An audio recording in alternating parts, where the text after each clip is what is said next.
नमस्कार. आज आपण बनवणार आहोत रेस्टॉरंट स्टाईल अतिशय टेस्टी पावभाजी. रेस्टॉरंटमधल्या पावभाजीला ज्या प्रकारचा रंग असतो, वास असतो, चव असते, त्याच प्रकारची पावभाजी आज आपण घरच्या घरी बनवणार आहोत. वेळ वाया न घालवता रेसिपीला सुरुवात करूया. पावभाजी बनवण्यासाठी इथं मी काही भाज्या घेतलेल्या आहेत. या सुरुवातीला नीट करून घेते. सध्या हिवाळ्याचे दिवस आहेत आणि मार्केटमध्ये अशा प्रकारच्या फ्रेश भाज्या भरपूर प्रमाणात येतात. अशा वेळेस आपण ही भन्नाट चवीची टेस्टी पावभाजी नक्कीच बनवू शकतो. पावभाजी बनवण्यासाठी कोणकोणत्या भाज्या आणि किती प्रमाणामध्ये लागणार आहेत ते सांगते. तर इथं पहा, पावभाजी बनवण्यासाठी आपल्याला फुलकोबी, मटार, गाजर, ढोबळी मिरची आणि बटाटे, त्याचबरोबर रंगासाठी इथं मी बीट देखील वापरणार आहे. तर या कपने मोजून बरोबर 1 कप भरून इतका फुलकोबी मी नीट करून घेतला, अर्धा कप ओला मटार घेतला, त्याचबरोबर अर्धा कप गाजर, 1 ढोबळी मिरची घेतली चिरून, ती देखील अर्धा कप भरलेली होती, 3 मोठ्या आकाराचे बटाटे, ते देखील साल काढून फोडींमध्ये चिरून घेतले, 1 मीडियम आकाराचं बीट देखील आपल्याला साल काढून फोडींमध्ये चिरून घ्यायचं आहे. एवढ्या भाज्या आपल्याला पावभाजी बनवण्यासाठी लागणार आहेत. घेतलेल्या प्रमाणामध्ये 3 ते 4 लोक ही पावभाजी आरामशीर खाऊ शकतात, इतकी बनवून तयार होते. इथं पहा, संपूर्ण भाज्या मी एका कुकरमध्ये काढून घेते. या संपूर्ण भाज्या मी कुकरमध्ये शिजवणार आहे, कारण त्या पटकन शिजल्या जातात. तुम्हाला हवं असेल तर तुम्ही कढईमध्ये देखील शिजवू शकता. कुकरमध्ये भाज्या काढल्यानंतर यामध्ये मी अर्धा चमचा इतकं मीठ घालते. सोबतच यामध्ये मी 1 ग्लास इतकं पाणी घालणार आहे. पाण्याचा वापर 1 ग्लास ते सव्वा ग्लास इतकाच करायचा आहे, जास्तही पाणी घालायचं नाही. फक्त 1 ग्लास पाणी इथं मी वापरलेलं आहे. त्याचबरोबर यामध्ये मी 1 मीडियम आकाराचं साल काढून चिरून घेतलेलं बीट घातलं. बीटमुळे आपल्या पावभाजीला रंग छान येतो. कुकरचं झाकण लावते आणि कुकरच्या 4 शिट्ट्यांवरती या संपूर्ण भाज्या मी शिजवून घेते. 4 शिट्ट्यांमध्ये या भाज्या अगदी व्यवस्थित शिजल्या जातात. कुकरच्या शिट्ट्या फास्ट होत असतील तर थोड्या जास्त करा. इथं पहा, कुकर पूर्णपणे थंड झाला, यामधली एअर आपोआप जिरलेली आहे. त्यानंतर बघा, या भाज्या आहेत त्या अगदी व्यवस्थित अशा शिजलेल्या आहेत. अगदी गाळ होईपर्यंतच या भाज्या आपल्याला शिजवून घ्यायच्या. लगेच आपण या भाज्या आहेत त्या मॅश करून घेऊयात. थोड्याशा जाडसर टेक्स्चरमध्ये आपल्याला या भाज्या मॅश करायच्या आहेत. इथं पहा, संपूर्ण भाज्या मी या कुकरमध्येच मॅशरने मॅश करून घेते. बीटमुळे या भाज्यांना रंग छान आलेला आहे. बऱ्याच वेळा पावभाजी इन्स्टंट तयार व्हावी यासाठी कुकरमध्येच भाज्यांना फोडणी देऊन त्यांना शिजवून घेतलं जातं आणि मॅश करून त्यामध्ये वरून तडका घातला जातो. त्या पद्धतीने बनवलेल्या पावभाजीपेक्षा या पद्धतीने बनवलेली भाजी तुम्ही एकदा नक्की बनवून खावा. चवीला अप्रतिम लागते. भाज्या व्यवस्थित मॅश करून घेतल्या, त्यानंतर पुढच्या कृतीकडे वळूयात. गॅसवरती कढई गरम करायला ठेवली. कढईमध्ये फोडणी करता 1 पळी तेल घातलं. सोबतच 4 टेबलस्पून इतकं बटर घालायचं. पावभाजी आहेत त्यामुळे बटर थोडंसं जास्त आलं. इथं पहा, 2 मीडियम आकाराचे अगदी बारीक चिरलेले कांदे घातले. कांदे देखील सोनेरी रंगावरती परतून घ्यायचे.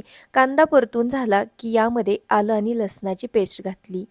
तो देखील छान असा कच्चेपणा दूर होईपर्यंत परतून घेतलं. त्यानंतर इथं 2 मोठ्या आकाराचे टोमॅटो अगदी बारीक असे चिरलेले होते, ते घातले. पावभाजीला कांदा टोमॅटोचा वापर थोडासा जास्त करायचा आहे. टोमॅटोमधला ओलसरपणा दूर होईपर्यंत आपण याला परतून घेऊयात. त्यानंतर यामध्ये काही सुके मसाले घालूयात. 2.5 टेबलस्पून इतका पावभाजी मसाला घातला. 1.5 टीस्पून इतकी कश्मीरी लाल मिरची पावडर आणि बेडगी मिरची पावडर असं मिक्समध्ये घातलं, त्यामुळे रंग छान येतो. पाव चमचा हळद पावडर घातली आणि चवीकरता पाऊण चमचा इतकं मीठ घातलं. भाज्या शिजताना देखील मिठाचा वापर केलेला होता. सर्व मसाले आपण यामध्ये एकदा व्यवस्थित मिक्स करूया. मसाले व्यवस्थित शिजावेत याकरता यामध्ये मी साधारणपणे पाव ते अर्धा वाटी इतकं पाणी घालते. याला एकदा व्यवस्थित मिक्स करून हे मसाले छान असे तेल सुटेपर्यंत आपल्याला परतून घ्यायचे. असे हे मसाले शिजवून घेतले तर आपल्या पावभाजीला रंग छान येतो. मसाल्यांमध्ये कश्मीरी लाल मिरची पावडर आणि बेडगी मिरची पावडर असं मिक्स घातलं तर पावभाजीचा रंग अप्रतिम येतो, अगदी रेस्टॉरंट स्टाईल पावभाजी सारखाच. इथं पहा, मसाले अगदी छान असे तेल सुटेपर्यंत परतून घेतले. त्यानंतर लगेचच यामध्ये मॅश करून घेतलेल्या संपूर्ण भाज्या घालायच्या. भाज्या घातल्यानंतर याला एकदा व्यवस्थित मिक्स करायचं आहे. या स्टेजला यामध्ये पाणी घालण्याची अजिबात घाई करायची नाही, कारण भाज्या व्यवस्थित मिक्स केल्यानंतरच यामध्ये आपण पाणी घालणार आहोत. त्यामुळे यामध्ये पाणी किती घालायचा याचा अंदाज येतो. बऱ्याच वेळा पावभाजी बनवत असताना भाजीचा रंग थोडासा फेंट दिसतो, तर असं होऊ नये यासाठी आपल्याला काही टिप्स लक्षात ठेवायच्या आहेत. तर पावभाजी बनवताना बीटचा वापर करायचा, त्याचबरोबर काश्मीरी लाल तिखट आणि बेडगी मिरची पावडरचा वापर केला तर भाजी अगदी डार्क रंगावरती बनून तयार होते. इथं पहा, मसाल्यांमध्ये भाज्या व्यवस्थित मिक्स केल्या त्यानंतर यामध्ये मी पाणी घालत आहे.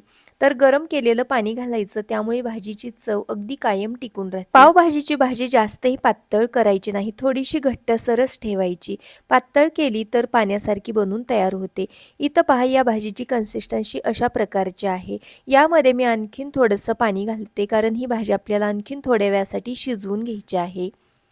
अशा प्रकारच्या कन्सिस्टन्सीवरती ही भाजी मी येईपर्यंत यामध्ये पाणी घातलं. साधारणपणे यामध्ये मी अर्धा ग्लास इतकं पाणी घातलेलं आहे. पुन्हा एकदा सांगते, जास्तही पाणी घालायचं नाही. पाणी घातल्यानंतर याला एकदा व्यवस्थित मिक्स केलं. त्यानंतर ही भाजी आपल्याला लो टू मीडियम हीटवरती 10 ते 12 मिनिटासाठी शिजवून घ्यायची आहे. चला तर मग ही भाजी मी 10 ते 12 मिनिटासाठी शिजवून घेते. 10 ते 12 मिनिटानंतर बघा, या भाजीला रंग काय सुंदर आलेला आहे. कन्सिस्टन्सी देखील अगदी परफेक्ट आलेली आहे आणि या भाजीचा वास म्हणाल तर अगदी घरभर दरवत आहे. अशा प्रकारची टेस्टी भाजी बनून तयार झालेली आहे.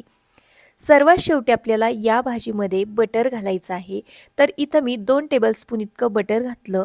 सोबतच लिंबाचा रस घालायचा, बारीक चिरलेली कोथिंबीर घालायची आहे आणि याला एकदा व्यवस्थित मिक्स करायचं आहे. पावभाजी म्हटल्यानंतर बटरचा वापर आपल्याला थोडासा जास्त करावा लागतो. तुम्हाला पावभाजी खायला कशी आवडते, कमी बटरमधली का जास्त बटरमधली, हे मला कमेंट करून नक्की सांगा. आमच्याकडे तर थोडंसं जास्त बटर घातलेलीच पावभाजी खायला सर्वांना आवडते. बटर, लिंबाचा रस, बारीक चिरलेली कोथिंबीर घातल्यानंतर याला एकदा व्यवस्थित मिक्स केलेला आहे आणि त्यानंतर यात आपली मस्त अशी गरमागरम पावभाजी खाण्यासाठी तयार आहे. पावभाजीसोबत खाण्यासाठी आपण पाव भाजून घेऊयात.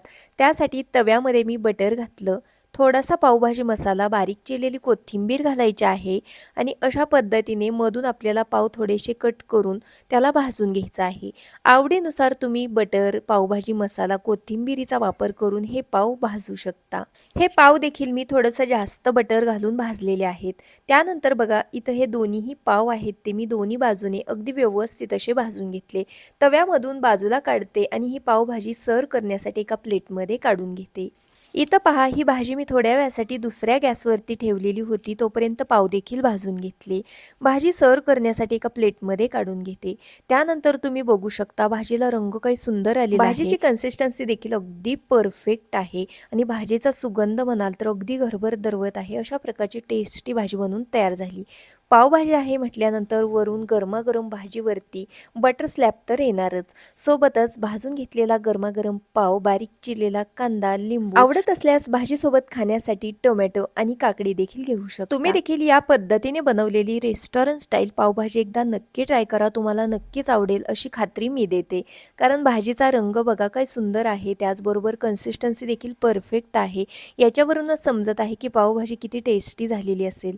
आजचा व्हिडिओ तुम्हाला थोडा जरी आवडलेला असेल तर व्हिडिओला प्लीज एक लाईक नक्की करा. चॅनलवरती नवीन असाल तर सबस्क्राईब करा. पुन्हा भेटूयात आपण अशाच एका नवीन आणि छानशा रेसिपी सोबत. तोपर्यंत बाय बाय.